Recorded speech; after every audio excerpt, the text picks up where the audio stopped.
everyone! Welcome back for your daily dose of all things entertainment. Hello everyone! Welcome to Trending News Pasabog. Narito nga ang mga eksenang dapat nating pakatutukan ngayong araw sa Born to Shine.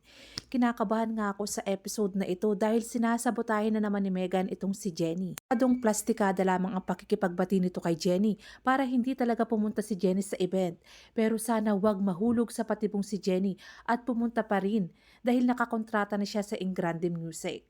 Sana naman mabasa niya ang iniisip ni Megan na pinaplastik niya lamang ito. Bilis naman Jenny, gamitin mo naman ang utak mo, wag puro puso. Dahil manloloko nga yang si Megan, manang-mana yan sa kanyang nanay na si Dara.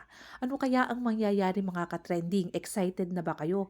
Paki-comment naman kung ano ang nasa puso nyo na sa tingin nyo ay mangyayari. Dumalala talaga ako kay Jenny dahil sobrang bait na bata nito. Hit subscribe so you never miss a single update.